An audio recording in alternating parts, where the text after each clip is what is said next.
Money Madness by David A. Adler. Illustrated by Edward Miller. What's all this money madness? People talk about money and work for it. They seem to always want more of it. Take a look at a dollar bill. There's a nice portrait of George Washington on it, but it's just paper. Why do people want money? People want money because it can be used to buy things. Now imagine a world without money. If you were hungry and there was no such thing as money, how would you buy a loaf of bread? You would have to bake your own.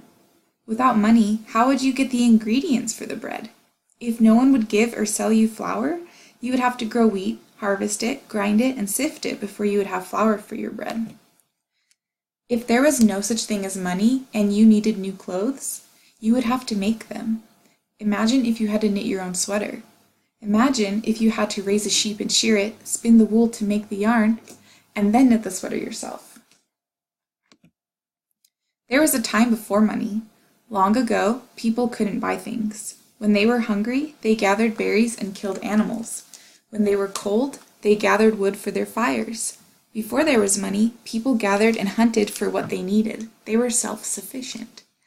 Some people liked to hunt. They were good at it. Others were good at making clubs or clothing. Soon, people traded one thing for another. A hunter traded with a food gatherer. A club maker traded with a clothing maker. A system of trading one thing for another is called bartering. Maybe you barter. Have you ever traded one toy for another? At lunch, have you ever traded an apple for an orange? That's bartering. However, there are times when bartering doesn't work. A hunter could trade an animal for berries, but how many berries? And what if the hunter didn't want berries? How would a baker trade for a house? How many loaves of bread would he have to trade?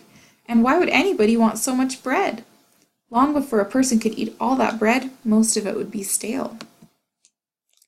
A hunter who didn't want berries might be willing to trade for them anyway if he knew he could trade the berries for something he did want. A homeowner might be willing to trade her house for bread if she knew she could then trade the bread for something she did want. In those trades, the berries and bread would be a kind of money. At one time, cows, sheep, camels, rocks, feathers, salt, dried fish hooks, animal skins, and strings of beads made from clamshells were all used as money.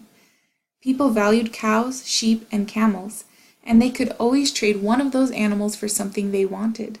But what if something was worth just half a cow? You wouldn't want to cut a cow in half to buy something. What if the sheep or camel you wanted to trade was sickly? You might have trouble trading it. When animals were used as money, your money needed to be fed. Your money could die. It could run away. Rocks were another early form of money. Rocks come in different sizes, but they're heavy to carry around. Feathers were used as money too. Feathers are light, but they can blow away. What was needed was something that wouldn't get sick, didn't have to be fed, wasn't too heavy or light, came in different weights or sizes, and most people wanted. Hundreds of years ago, people found that metals made good money. People valued bronze and copper, which could be cut into small pieces just right for carrying around. To know how much each piece was worth, people just had to weigh it. The heavier the piece of metal, the more it was worth. These pieces became the first coins. Then coins were made from silver and gold. People wanted silver and gold, so they were happy to trade for silver and gold coins. But carrying many coins is difficult, so paper money was invented. The first paper money was like a printed promise, a promise that the money could be taken to a bank and traded for silver and gold coins. In the United States, people no longer use silver and gold coins as money, but paper money still has value because you can use it to buy things. You can use paper money to buy bread, furniture, and clothing. You can use it to buy a house. You can even use paper money to buy silver and gold. Each country has its own money. In the United States, people use dollars. In Mexico, people use pesos. In Israel, new shekels. In Russia, rubles. In China, yuan. In Canada, dollars. In South Africa, rand. And in Brazil, reais. People in many of the countries in Europe use euros. The value of money in each country keeps changing. $1 US may be worth 10 Mexican pesos one day and a little more or less the next day. Your dollar may be worth 7 Chinese yuan one day and slightly more or less the next day. The value of each country's money goes up when prices go down in that country. When that happens, the dollar buys more. The value of each country's money goes down when prices go up in that country. When prices go up, the same dollar buys less.